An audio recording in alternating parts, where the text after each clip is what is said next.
Okay, so Bismillah Rahman Rahim. So this is lecture number 12.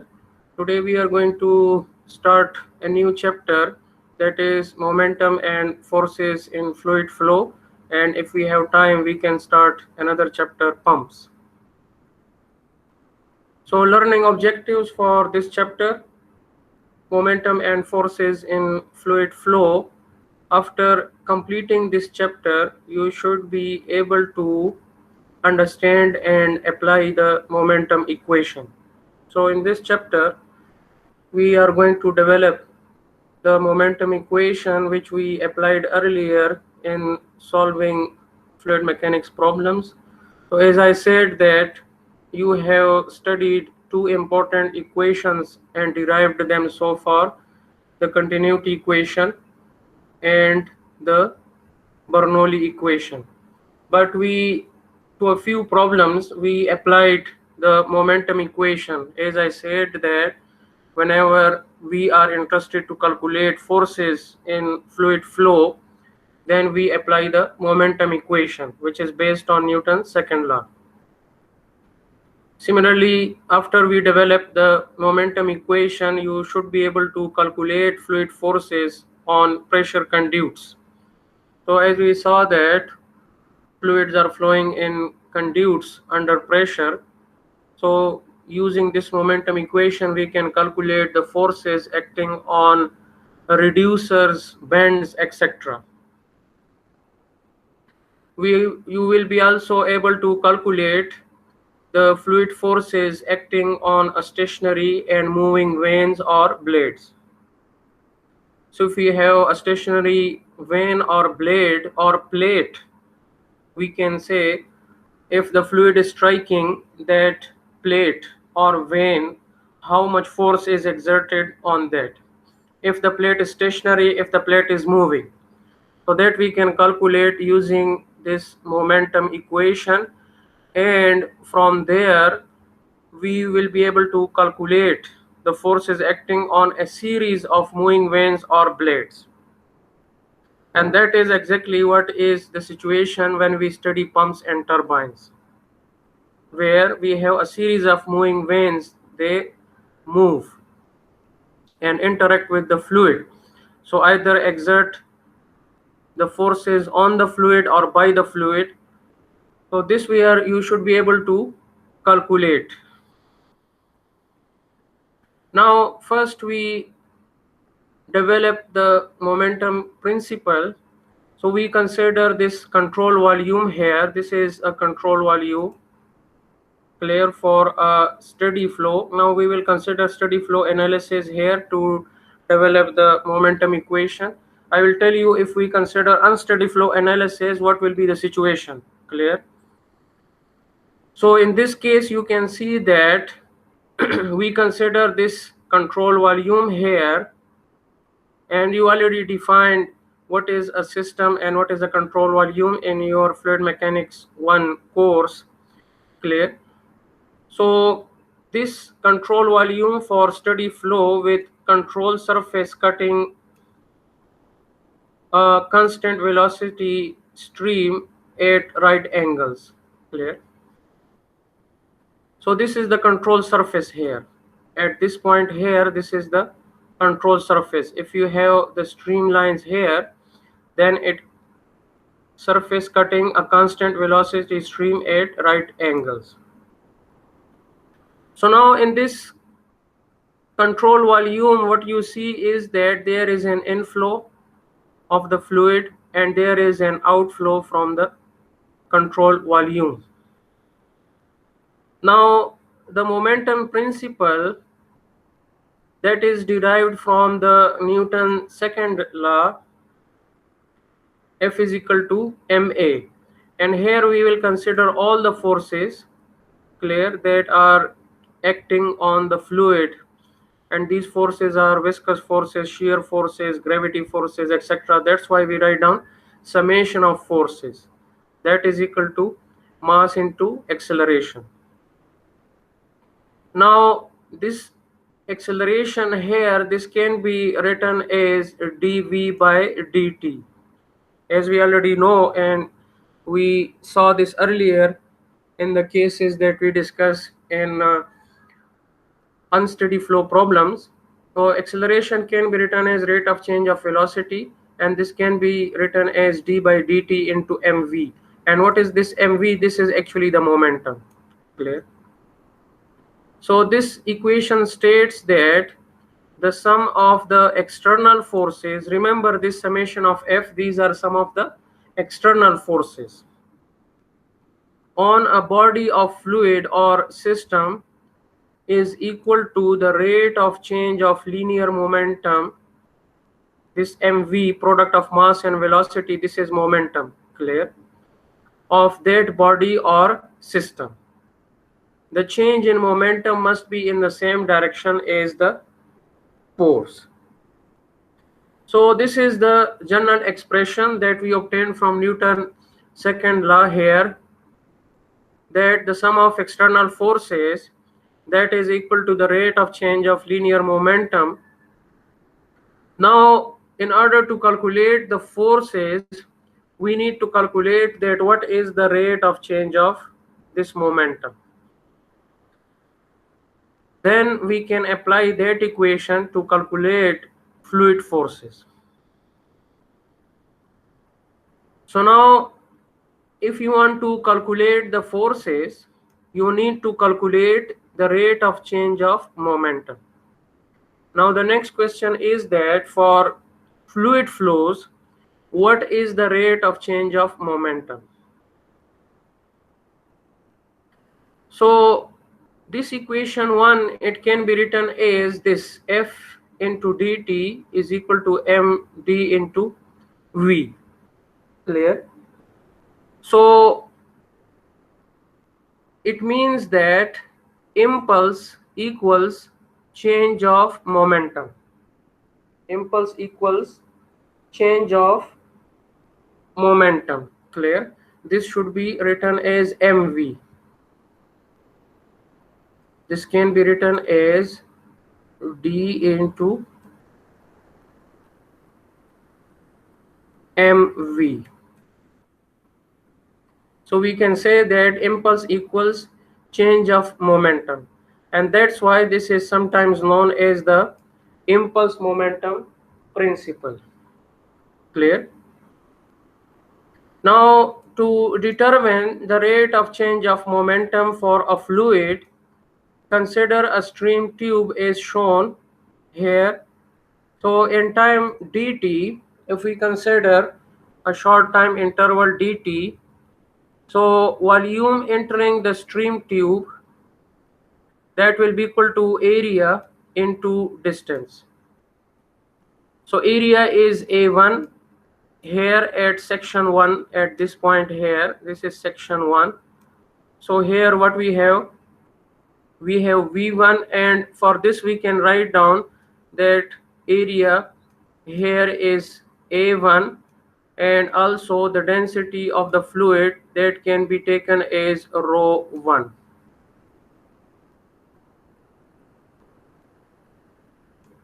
Clear? Rho 1, the density of the fluid.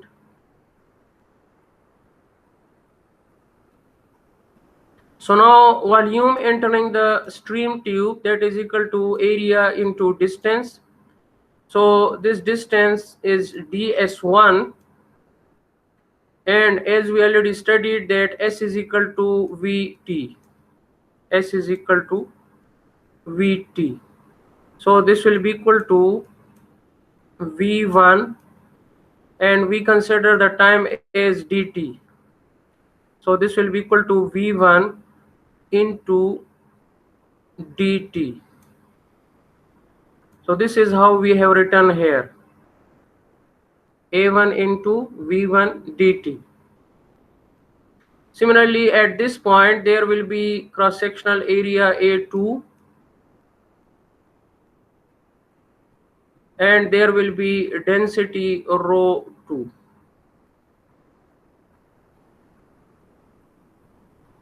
So this volume that is entering the stream tube, this has mass.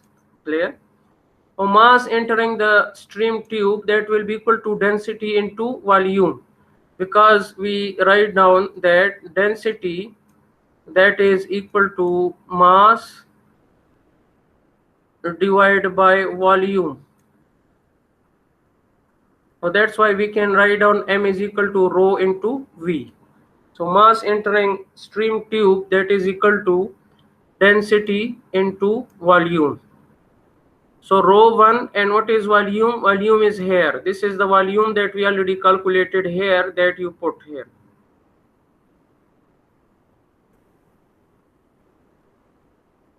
Now momentum of fluid entering the stream tube, that will be equal to mass into velocity, because we already know that momentum is the product of mass and velocity. So this is the mass, this is the mass, and again into the velocity, because with this velocity the fluid enters the stream tube. Now this is the momentum of the fluid that is entering the stream tube. Similarly, momentum of fluid leaving stream tube, that will be equal to rho 2 A to V2 dt into V2. If we proceed like this, volume entering stream tube, mass entering stream tube, and then we have momentum of fluid entering stream tube. Similarly, if we proceed like this, we can calculate that this will be the momentum of fluid leaving stream tube. Now what we said here is that in here, that summation of forces, that will be equal to the rate of change of momentum. So now what we do is that this summation of F, that is equal to rate of change of momentum. So this is the change of momentum, clear, divide by dt, that is the rate of change of momentum. So this momentum of fluid leaving stream tube minus momentum of fluid entering stream tube, that is the change of momentum. Now the rate of change of momentum divided by time. If you divide this by time, we get the rate of change of momentum. So now you can see here that this dt, it cancel out with this dt and this dt. From continuity, we say that q is equal to a1 v1 is equal to a2 v2, and if we consider the fluid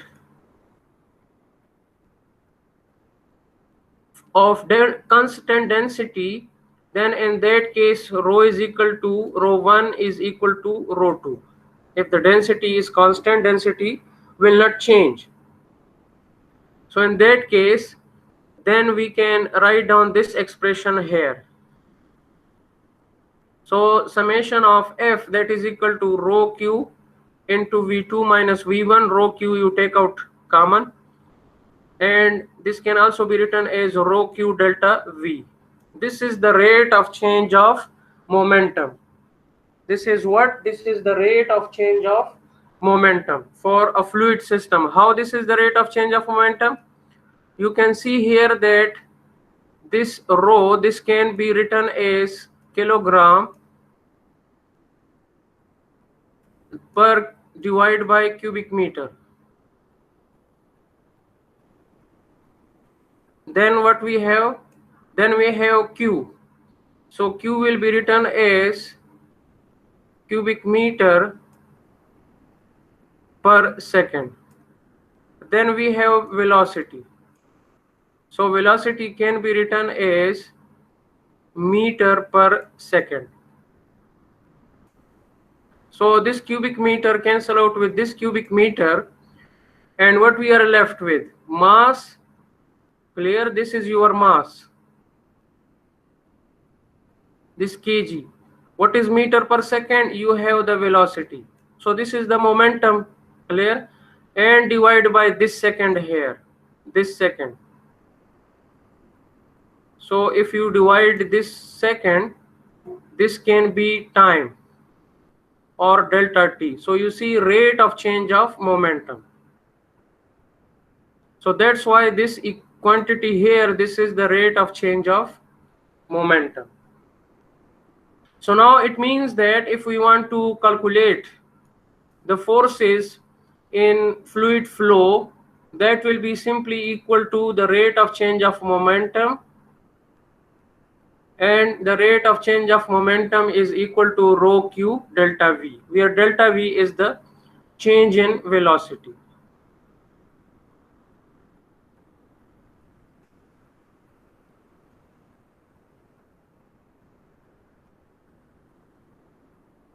So the direction of force must be the same as that of the velocity change delta v. Now this equation that we have developed, this is the momentum equation. Clear?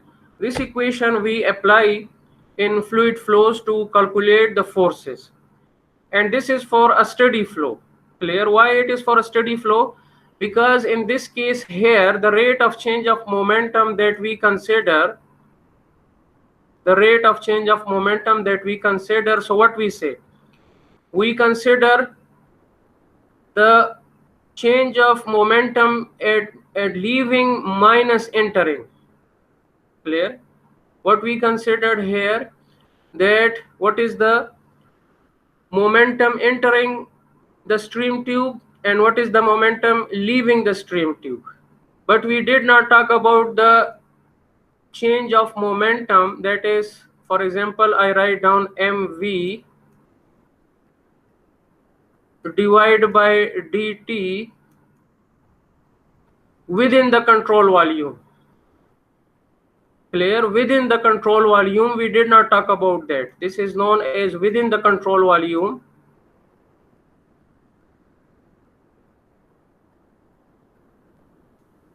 Within the control volume. So then in that case, what we have is, we should also consider the change of momentum within the control volume. So if we consider this also here, clear? If we consider this also here, d divided by dt into mv, this is for the control volume. Remember, this is for the control volume. Within the control volume, there is rate of change of momentum. Clear? Then in that case, this will be applicable for unsteady flow. Then this will be for the unsteady flow.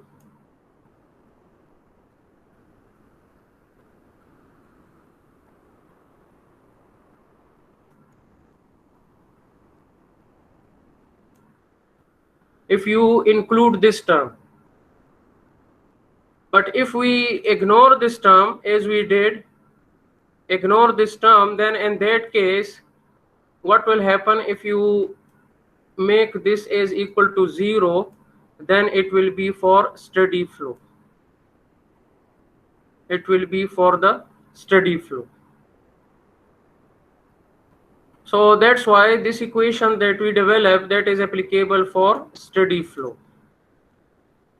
Note that this summation F represents the vectorial summation of all forces acting on the fluid mass in the control volume, including gravity forces, shear forces, and pressure forces, including those exerted by fluid surrounding the fluid mass under consideration, as well as the pressure forces exerted by the solid boundaries in contact with the fluid mass.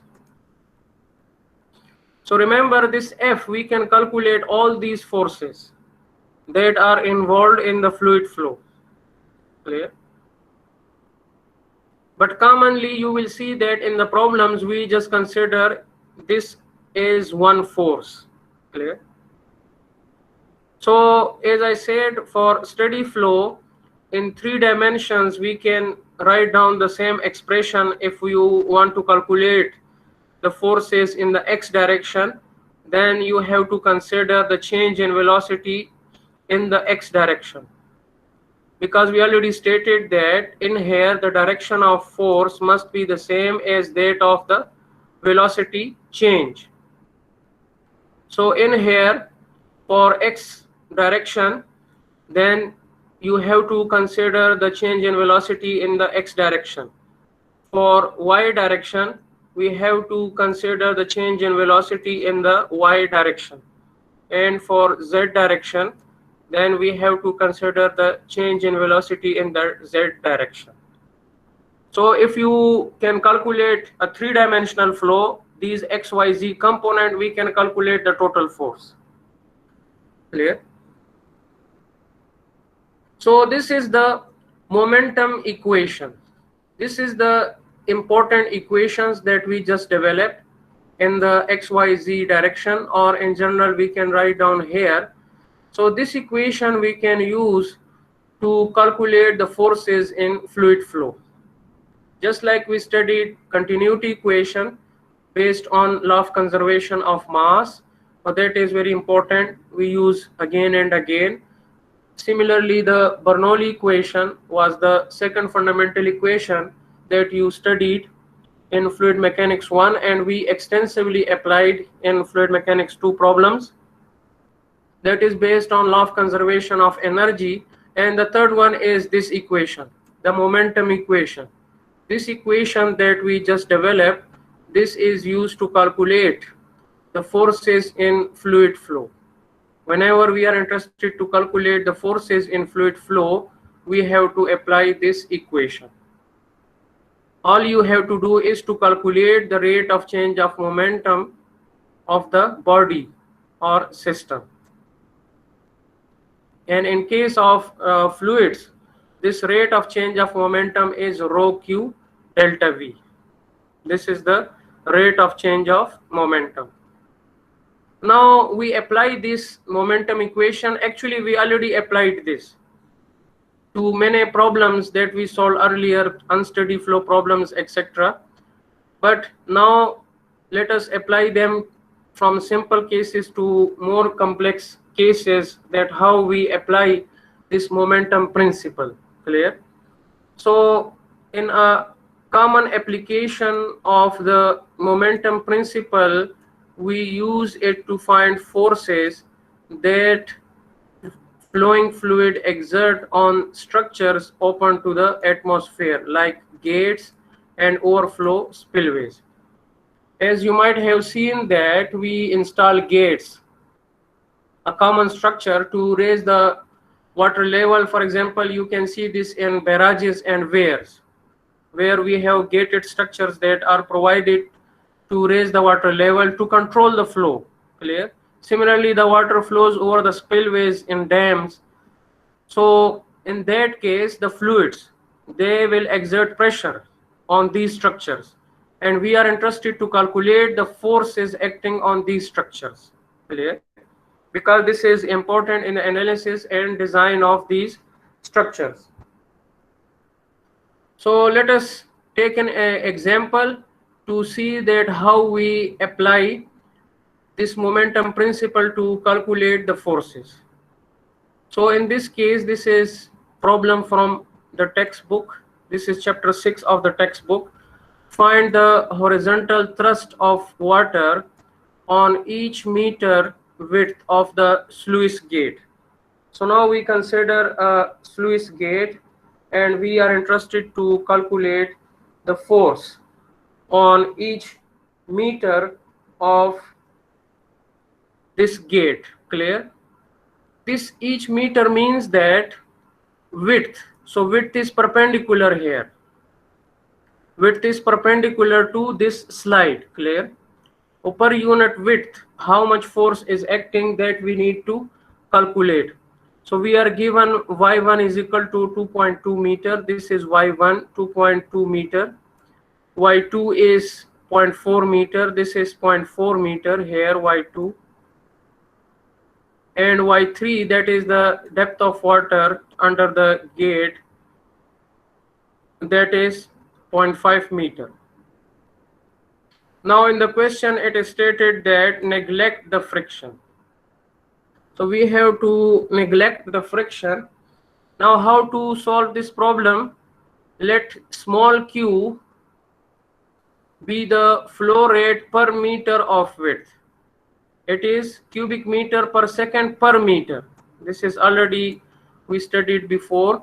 This q, you have q the total discharge. Clear? That is cubic meter per second. That is cubic meter per second. If I divide this volume per second, now if I divide this by length or width, clear, perpendicular to the board, because this will be a gate, it will continue like this. This gate will continue like this and retain the fluid, clear. So it has the width. So the width you denote by L or B, whatever you take it, then this will be equal to discharge per unit width. And it has the units of what? Cubic meter per second per meter. So that's why it is stated that you only calculate the force of water on each meter width of the sluice gate. Now from continuity, so what we have continuity, Q is equal to V1 Y1 into V2 Y2. So now unit width is considered, so that's why we only consider the depth here, Y1 here and Y2 here, because the width is coming here, divide Q divided by B. So that's why we have discharge per unit width. Clear? So now from here, so V1 will be equal to Q divided by Y1. Y1 is what? 2.2 meter here. And V2 is equal to Q divided by 0.4. Y2 is 0.4. Clear? Now we apply the energy equation, but we neglect the friction. Clear? So in that case, what will be the continuity equation in that case? That will be equal to Y1. This will be equal to Y1 and this will be equal to V1 square divided by 2G. We consider the datum as same, so that's why we do not include. That will be equal to Y2 plus V2 square divided by 2G. This is now the continuity equation. This is at section 1 here.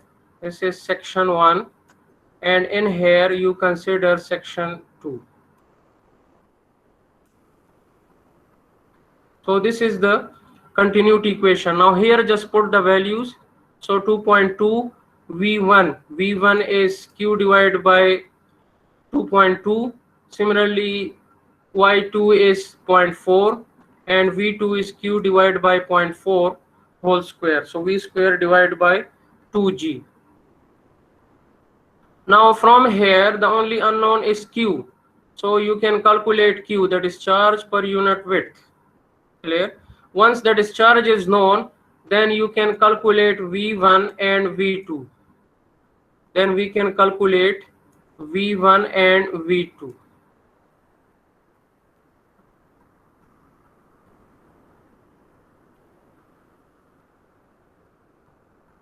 Now we consider summation of forces acting. Clear?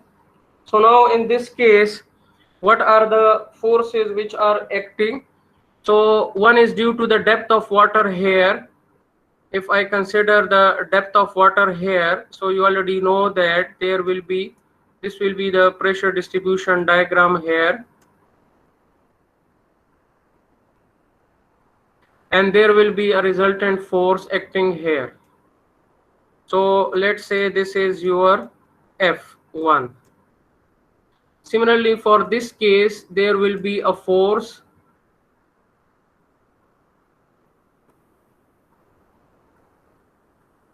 for in here. So that's why there will be a force here. let's say this force, that is F2. And in the equation, as I said before, that this summation of F, this represents the external forces on the fluid. Clear? So this actually represents the external forces on the fluid.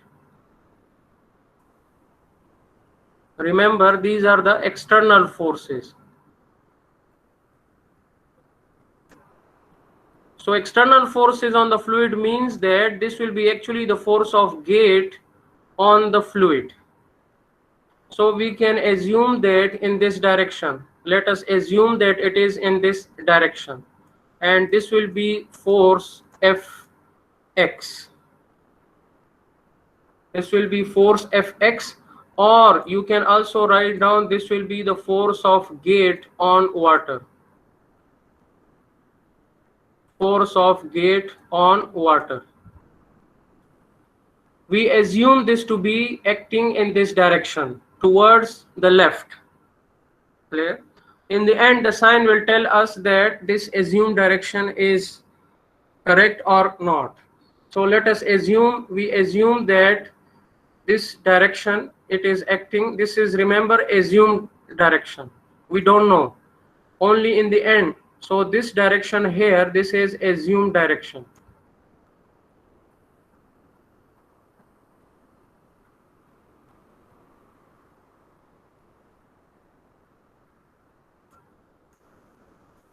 This is assumed direction.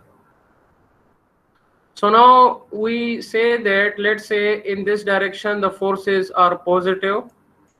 F in this direction is positive. So we write down F1 minus F2 minus Fx is equal to the rate of change of momentum. This is the momentum equation. Clear? Summation of forces is equal to the rate of change of momentum. Remember, these are the external forces. Now you can plug in the values. So this forces, we can calculate F1 and F2. How we can calculate this F1 and F2?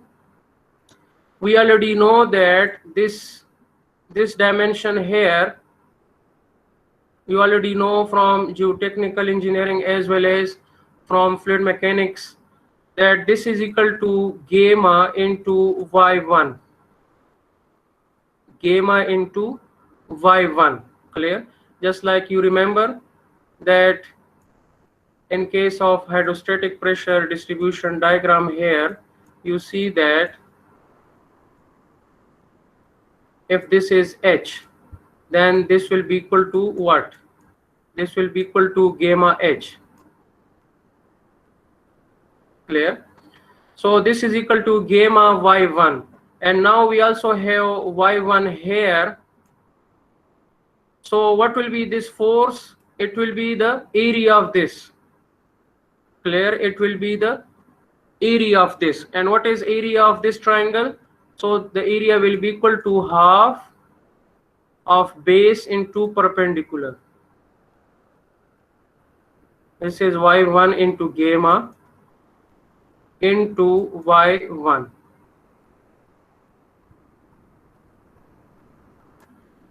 So this will be equal to y1 gamma y1 square divided by 2. This is what is written, gamma into y1 square by 2.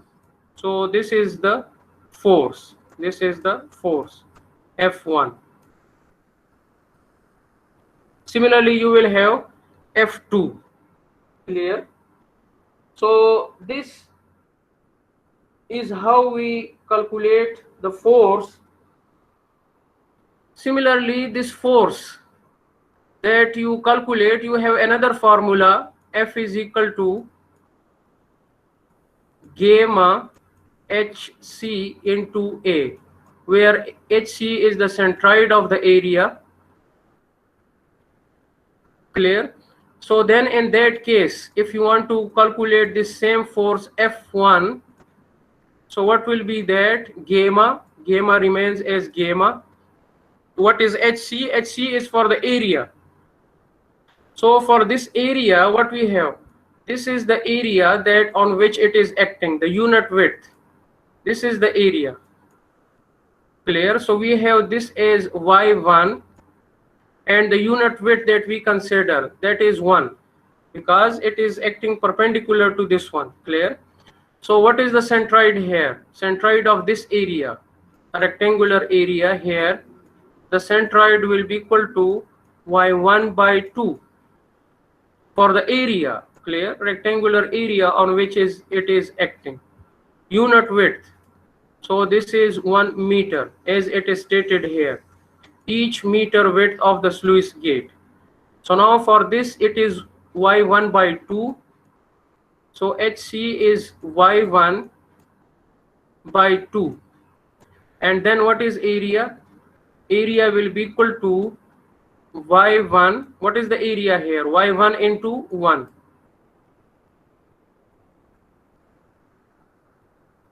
So from here, what is F1? F1 is equal to gamma y1 square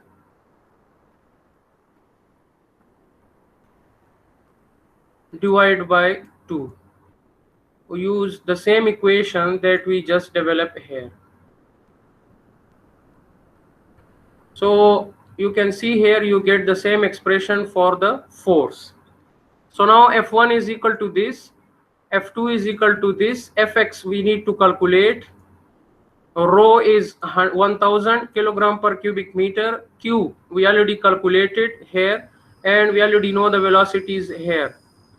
We already calculated velocity v1 and v2 and q. So that you can put here, from here the only unknown is this f. So now we can calculate this f. So f is 11,000 Newton per meter, and we get plus sign here. So it means that this assumed direction is correct.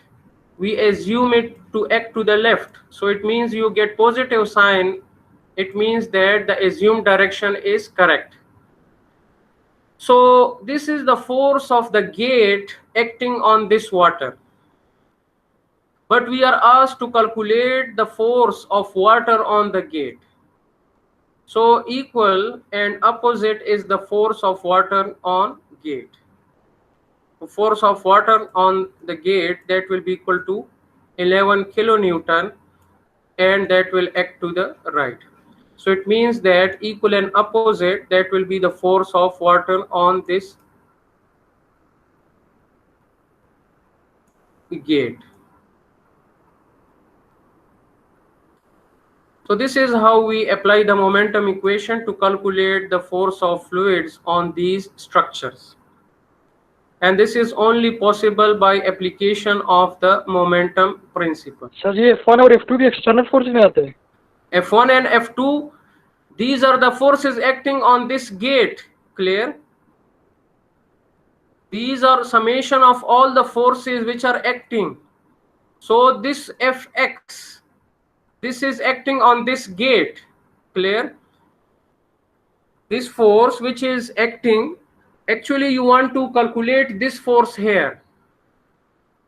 You want to calculate this force. What is the force of water that is acting on the gate? Clear? The thing is that when we apply this equation here, this gives sum of all the external forces. If I go back, what you have written here, this is the summation of all the forces acting on the fluid mass.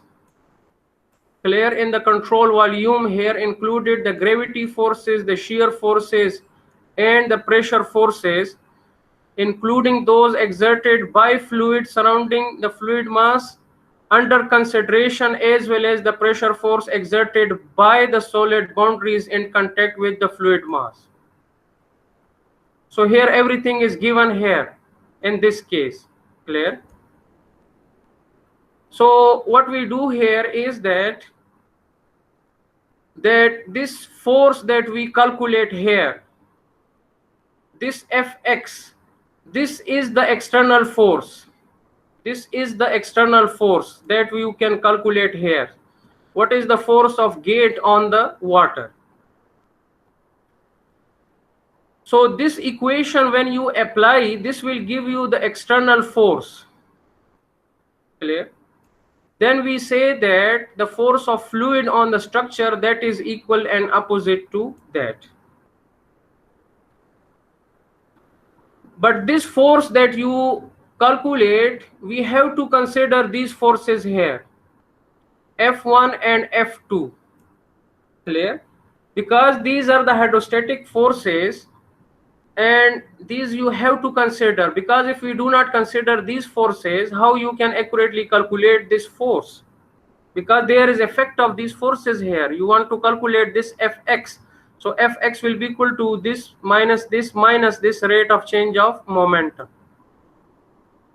So that's why when we calculate the forces for any case, this will give us the external force that will be acting on this fluid, and then the force of the fluid on any structure, that will be equal and opposite.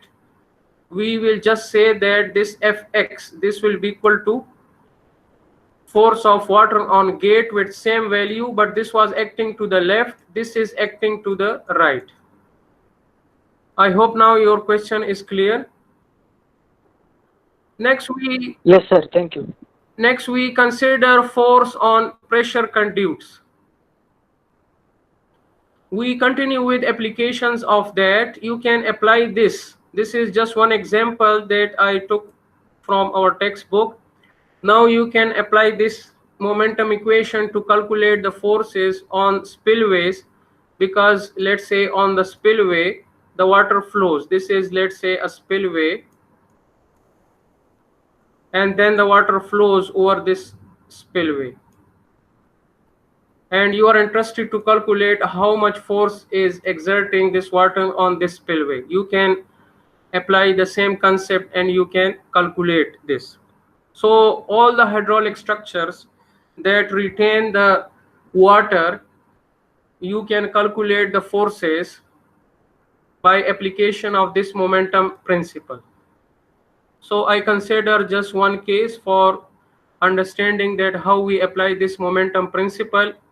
You can, as a practice, consider many cases and then apply the momentum equation and calculate these forces. Now next we consider forces on pressure conduits. Now the water flows in conduits under pressure. So how we can calculate the forces using this momentum equation? So we consider this reducer here, this portion here, you can see this is known as a reducer, because its cross-sectional area that is reducing. And why we need to have this reducer? Because let's say you have a pipe which is a larger diameter and you want to connect this with a smaller diameter pipe. So how you connect? For that purpose we need this reducer, so as to connect the larger pipe diameter with smaller pipe diameter. Clear? So this is what you see here. Now consider the case of horizontal flow to the right through the reducer as shown in this figure. We have this reducer which we use to connect larger pipe with diameter with smaller diameter pipe.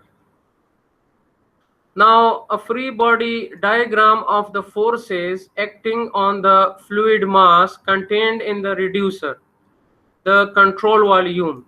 Remember, you studied in fluid mechanics, control volume is a region fixed in space. It is shown here. This is now the control volume, and we show the different forces on this control volume. Clear? We show the different forces on this control volume. Now in this case what we see is that we have this force acting on this control volume by this fluid. Clear? So you can see here, you consider this control volume. This is now the force acting here. Similarly, this is the force acting by the fluid on this control volume from this side. That's why I said here that we have these external forces. Clear? Because the control volume, let's say this you consider as the control volume here. You consider this gate and this is your control volume. And in this control volume, you interested to calculate the force acting on this gate. For this, we consider these forces. Clear? For this, we consider these forces. Now, in this case, similarly, we consider this as the control volume. That's why we use the term external forces. Clear? So this is the control volume. These are now the forces which are acting. So we proceed in a similar manner. Since we consider only the horizontal flow in this case, so we develop that the momentum equation for x direction or in a horizontal direction, it is given by this expression: summation of forces in the x direction is equal to rho q into the change in velocity in the x direction. So remember, the three equations that we studied will depend on the nature of the situation. If, for example, we only need to calculate the forces in the x direction, just use this equation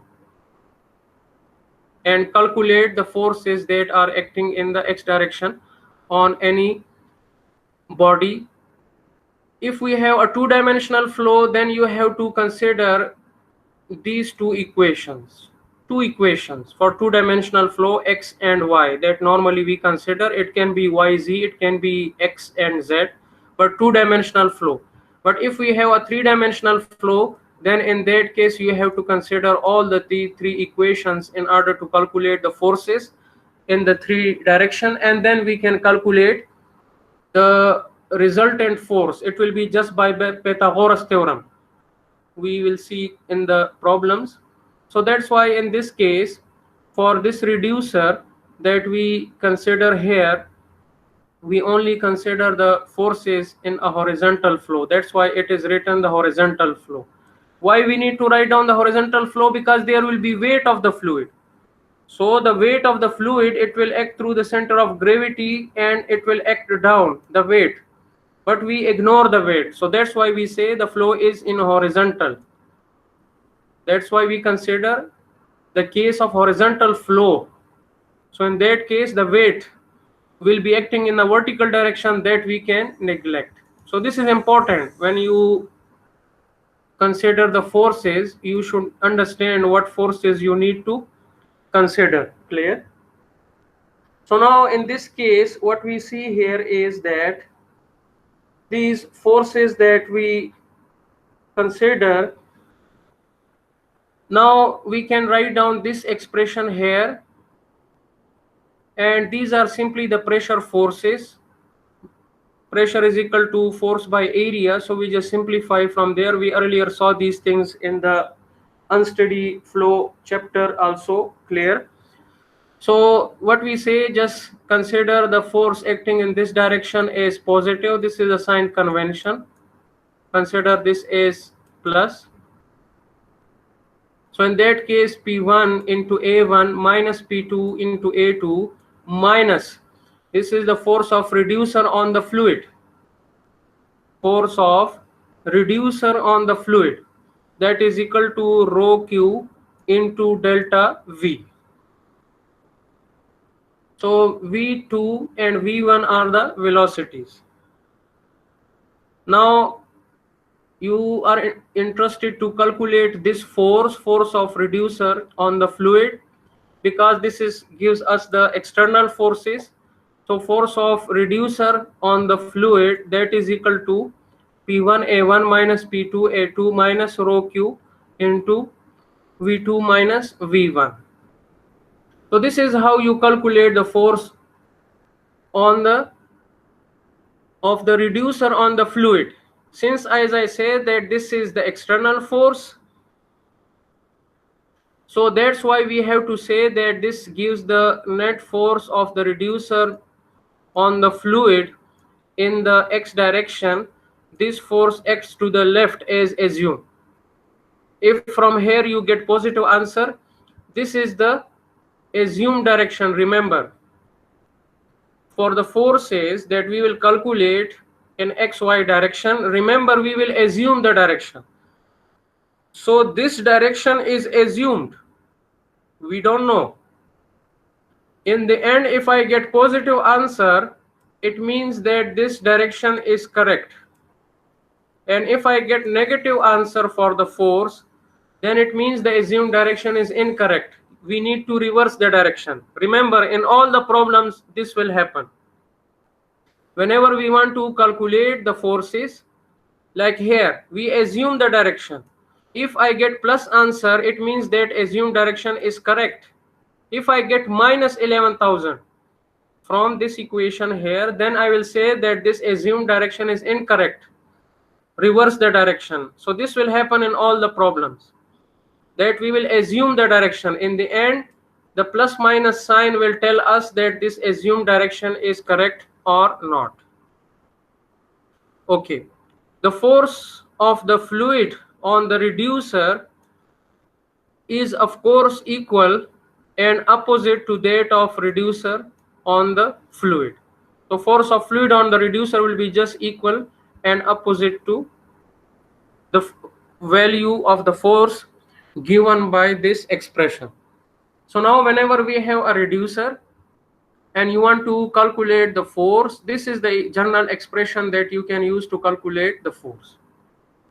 If the values are given for the cross-sectional area of the pipes, similarly the pressures are known, discharge is given, we can calculate the force. So this is a general expression that we develop to calculate the force.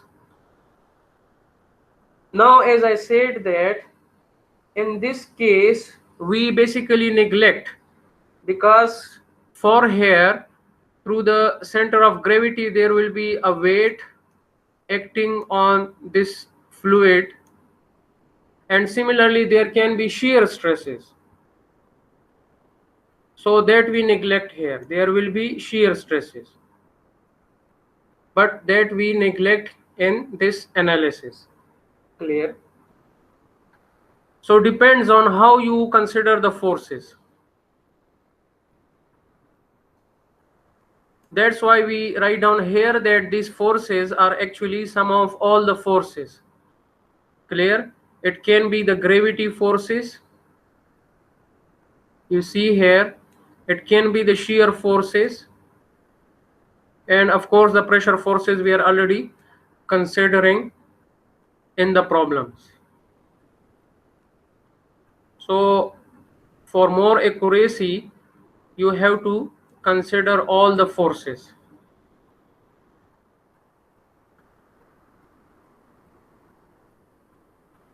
Now we continue with this force on pressure conduits, and we consider next force on the fluid in a reducing band. Now we consider a reducing band.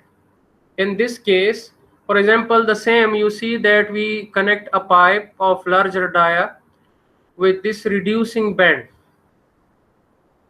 to another pipe here, which bands are commonly provided in the pipe systems. Now we are interested to calculate the force of fluid on the band. Clear? So how we do it? We proceed in a similar fashion. If the fluid undergoes a change in both direction and velocity, you see in this case the fluid velocity is direction remains the same, only what happens, the magnitude change. Still we have the force that is developed, and if there is change in direction, you see the direction is now changing, again the force will be developed. So now in this case both are happening. If the fluid undergoes a change in direction as well as velocity, because if we have a constant dia of pipe connected by a band with constant here, so you can see here the velocity should not change because the discharge is not changing, but still in that case force will be acting on this band, change in velocity. But if you can see here reducing band, so it means that velocity is changing both in direction and in magnitude.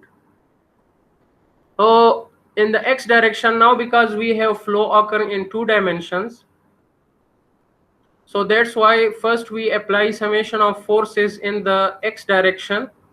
Sum of forces will be equal to the rate of change of momentum, clear?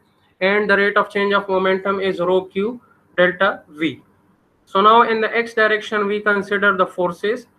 What we will do is that in this case you can see that P1A1 is horizontal, so it is not making any angle theta.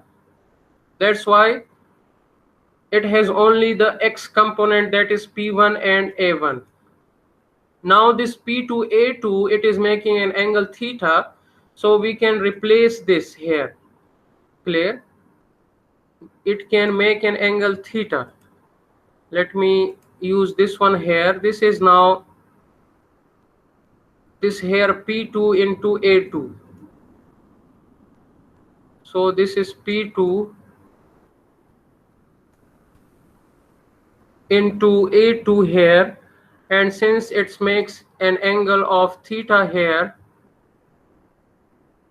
so that's why this component here, this will be equal to P2 A2 into sine of theta. Sine is always opposite to the theta, or sine theta, and this will be equal to P2 A2 into cos of theta. And what will be the direction? The direction, this will act down here, and this will act in this direction here. So that's why it carries this negative sign.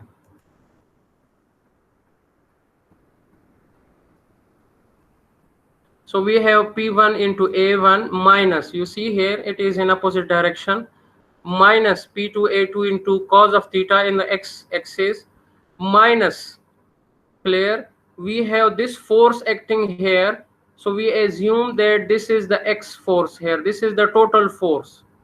This will be the force F, or let's say force of bend on the fluid, because external force we will calculate from this equation. So this is force of bend on the fluid, total resultant force. So it will have this component, force of bend on the fluid in x direction. And similarly there will be a vertical component of this, that will be force of bend on the fluid in the y direction, clear? So that's why we say that this is force of bend on the fluid in x direction, and this will be equal to rho q into change of velocity. So what is the velocity? Also you can see here this velocity v2, it makes an angle theta. So this is your velocity v2, and it makes an angle theta. So this will be the velocity, and this will be the y component here. This is here theta. So this will be v cos of theta, and this will be v sine of theta. So that's why change of velocity in the x direction, v2, this will be v2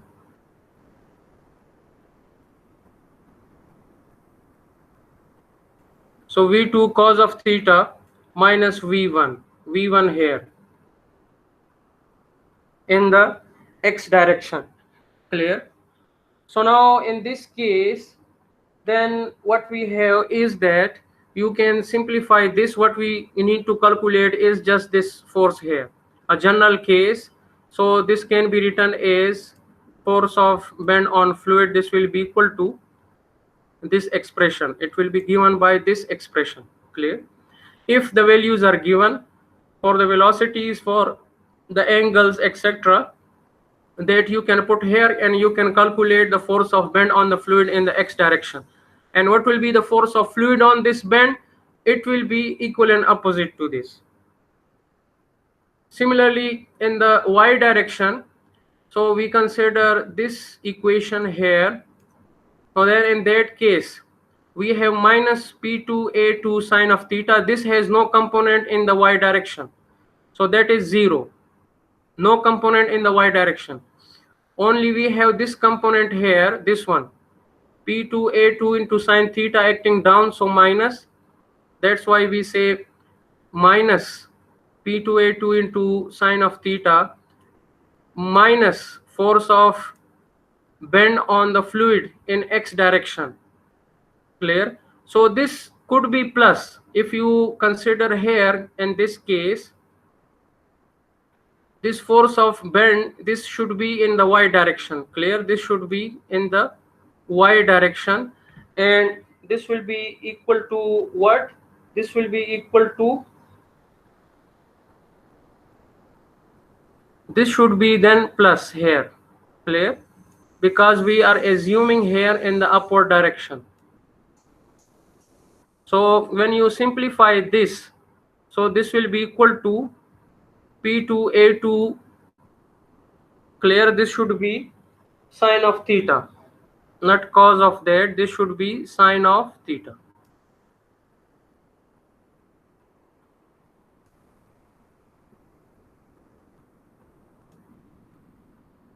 So just shift this one here to the right hand side. So force of bend on the fluid in y direction, that will be equal to p2a2 sine of theta plus rho q v2 sine of theta. Clear? So this is the expression. So if the values are given, then you can put in this expression and you can calculate. If we are interested to calculate the total force, as I said, then the total force you can calculate by application of the Pythagoras theorem. Clear?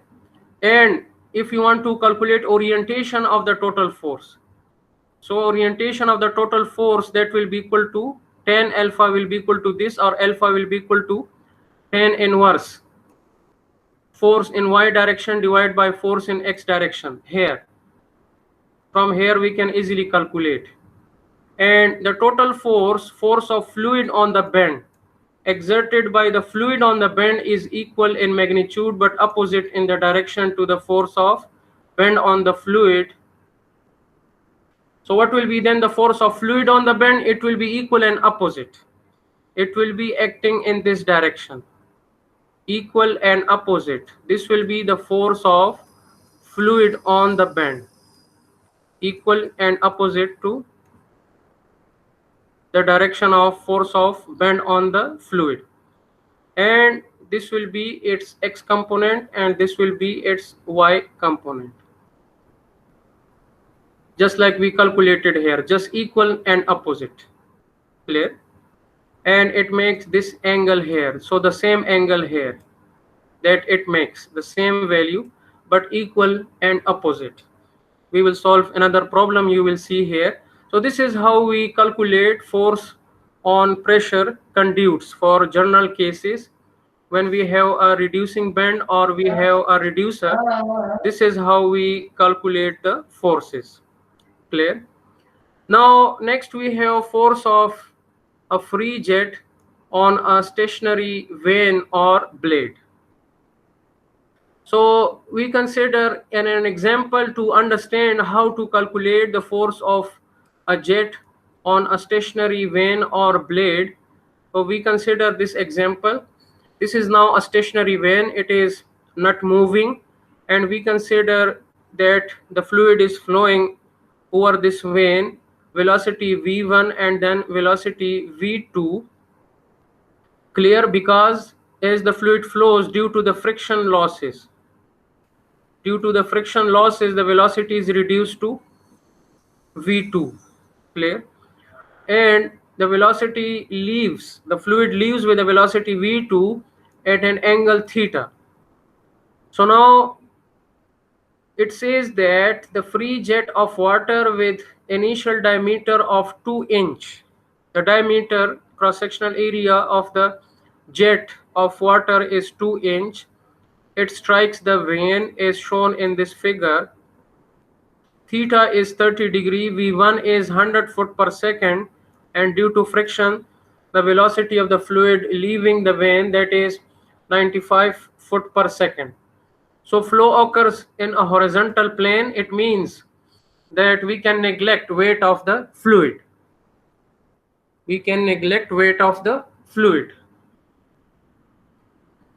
Find the resultant force on the vane or this blade.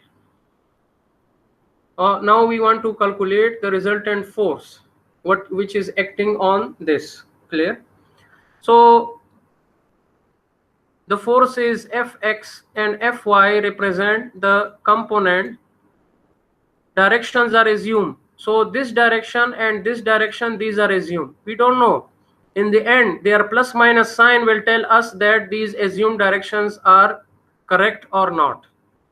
So this is always the case. We have to assume the direction for forces and then do the analysis, and then in the end, after we simplify the momentum equation, their sign will tell us that the assumed direction is correct or not.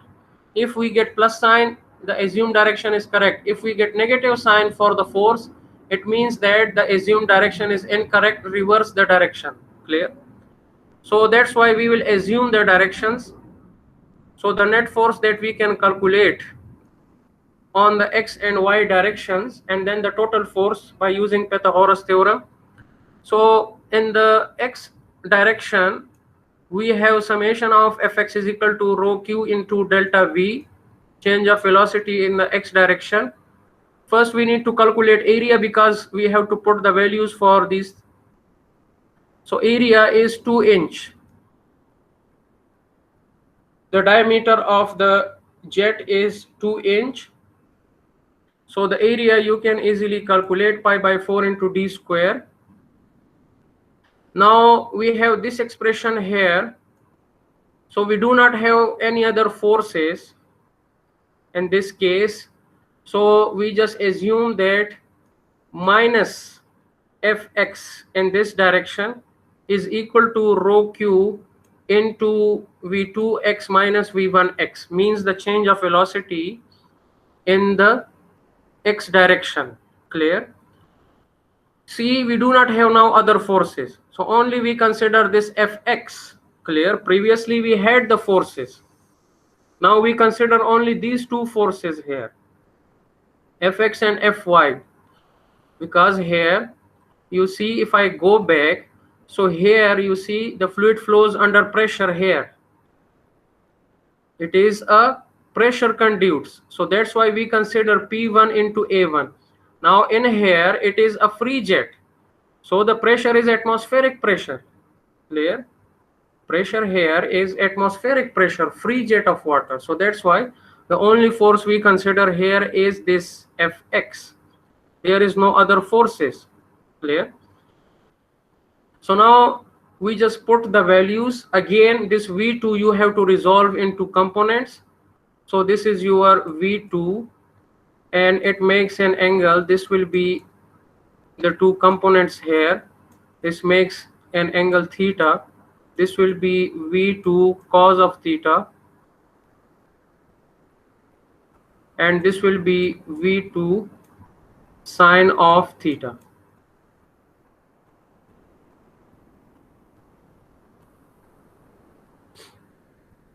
So that's why the change of velocity, that will be equal to, in the x direction, V2 cos of theta minus V1.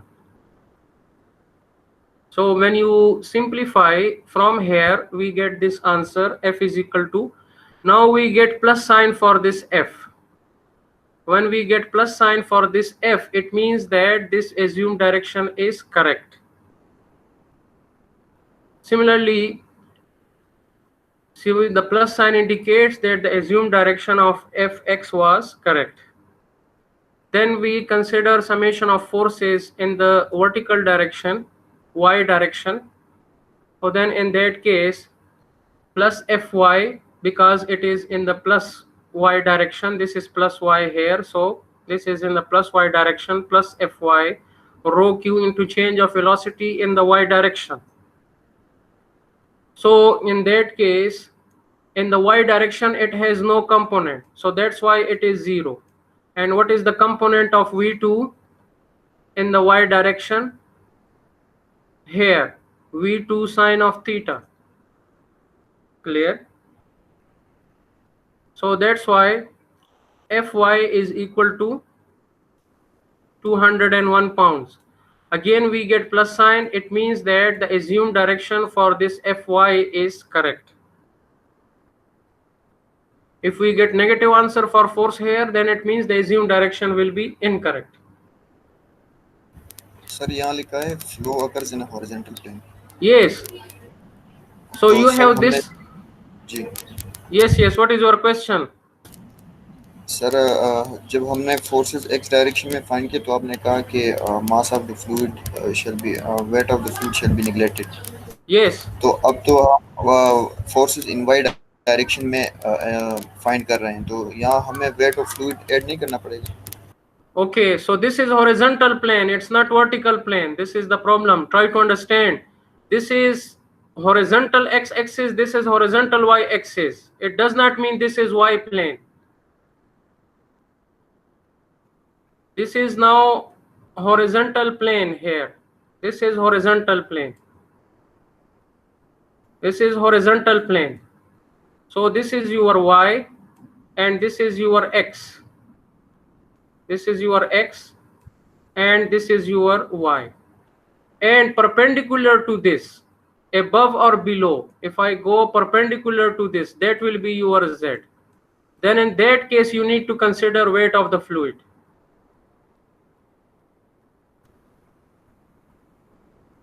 Now is this clear or not?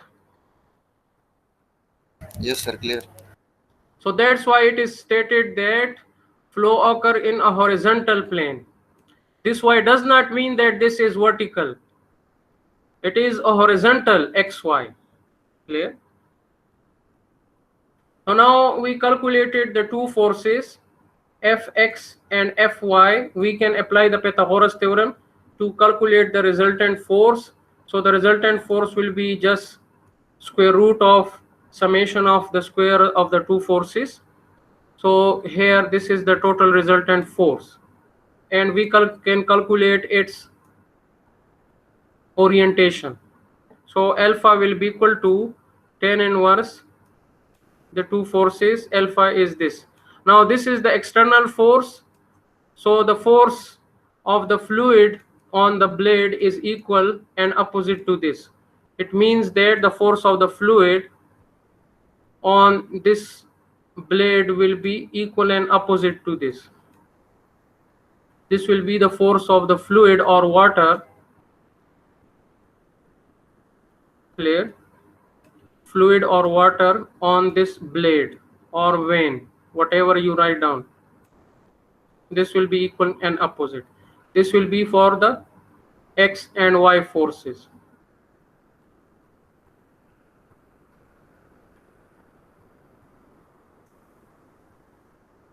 The force of the fluid on the bend, it will be equal and opposite to this, and at an angle of 69.5 degree, this one here. Clear?